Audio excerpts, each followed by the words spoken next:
L'objectif essentiel des résidences Yvelines Essonnes, c'est d'offrir une solution de logement véritablement choisie pour les locataires, futurs locataires, et non pas subie, c'est-à-dire vécu comme un déclassement social. Tout ça à un prix, donc à un niveau de loyer modéré, inférieur au coût du logement dans le parc privé. L'objectif de réhabilitation vise à pérenniser ce parc de logements, parce que si on ne l'entretient pas, évidemment il se dégrade et le risque c'est qu'il ne devienne plus habitable. C'est également vis-à-vis de nos locataires, c'est permettre de mettre aux normes nos logements pour des raisons de sécurité, mais aussi pour des raisons de confort, en améliorant cet intérieur de leur logement, leur isolation, leur performance énergétique, et donc de répondre aux exigences actuelles, notamment environnementales. L'enjeu de la rénovation de nos quartiers, c'est qu'in fine, nos quartiers ne soient plus à côté de la ville, mais intégrés dans le tissu urbain, que nos locataires soient fiers d'y habiter, qu'ils y trouvent le confort, la sécurité, et que nos quartiers deviennent des quartiers qui n'aient plus une connotation sociale. Alors, le projet, on le conçoit avec les locataires, en les questionnant, en les interrogeant, en faisant ce que nous appelons des diagnostics en marchant. Donc nous passons la journée à marcher avec eux, vraiment dans le sens réel du terme, marcher avec eux, comprendre leurs attentes dans leurs usages, dans leur cheminement. Ce sont des discussions informelles qui permettent de comprendre leurs attentes. Nous, notre invitation, on la pense dès que la personne arrive dans la résidence, arrive dans le quartier, donc traverse les espaces extérieurs, stationne sa voiture, rentre dans les parties communes et va jusqu'à son logement.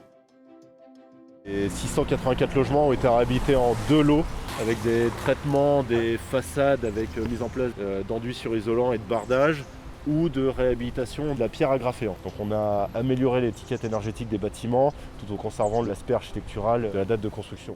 Dans les logements, il est prévu une réfection complète des pièces humides, que ce soit les cuisines, les salles de bain et les WC, avec le remplacement donc, de tous les équipements sanitaires, la réfection de toutes les peintures, des faïences et la mise en place d'un nouveau sol souple.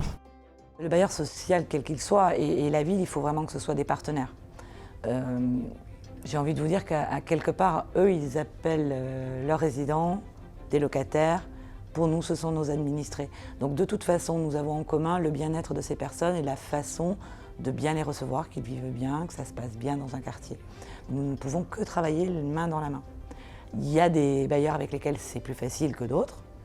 Et en l'occurrence, là, avec les résidences Yvelines Essonnes, il faut quand même le dire, ça a été un travail main dans la main, du quotidien, où à chaque fois que l'un s'interrogeait sur une problématique, l'autre était là pour répondre. Le travail avec les collectivités locales, qu'elles soient départementales ou communales, est un travail du quotidien, main dans la main, on échange régulièrement, on se parle, ça se fait assez simplement, assez fluidement, on partage les mêmes enjeux du territoire. Sur les projets de réhabilitation et sur l'articulation entre bailleurs et villes, je pense qu'il faut qu'on sache travailler globalement cadre de vie des habitants et pas de manière trop dissociée entre l'espace public, qui est notre responsabilité, et le logement qui est de la vôtre. Je pense que c'est important qu'on arrive à avoir sur des îlots un travail ensemble, où en même temps qu'on fait la réhabilitation des immeubles, on retravaille les espaces publics pour qu'il y ait vraiment un changement d'image. Je parlais, pour moi c'est une des choses les plus importantes, de fierté d'habiter. Je pense qu'il faut qu'on ait à la fin un quartier qui est beau. Si à un moment on a un bel immeuble mais qu'à côté ce qui est devant est tout pourri,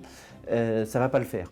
Dès le lancement d'une opération, qu'elle soit en construction neuve ou en réhabilitation, on réfléchit quels partenaires seraient les meilleurs pour nous accompagner par rapport au but qu'on s'est fixé. Une fois que nous avons pu sélectionner les partenaires, nous travaillons avec le maître d'œuvre pour concevoir le projet, suivant le programme que nous avons établi lors de nos visites avec les locataires, lors de nos diagnostics, lors de nos réunions publiques. Une réhabilitation doit nécessairement avoir une consultation auprès des locataires. D'abord par une réunion publique de présentation du projet que nous avons créé éventuellement avec eux. Cette réhabilitation doit être approuvée par un vote des locataires pour qu'ils nous donnent leur accord sur les travaux qui vont être faits. Le rôle de la proximité, c'est de faire le lien entre les locataires et aussi la direction immobilière par rapport aux travaux qui sont entrepris. C'est aussi un lien qui, au quotidien, se fait avec les élus, les amicales de locataires représentatives, et de façon à pouvoir expliquer largement les projets que nous avons et ce que nous voulons réaliser. Plus on explique, et normalement, plus les locataires sont partants. Les résidences Yvelines Essonnes, le bailleur a eu raison de faire ce choix. Il a choisi réellement la proximité, l'humain, et franchement, ça change tout. Ça change tout pour nous, maires, mais ça change tout pour le résident.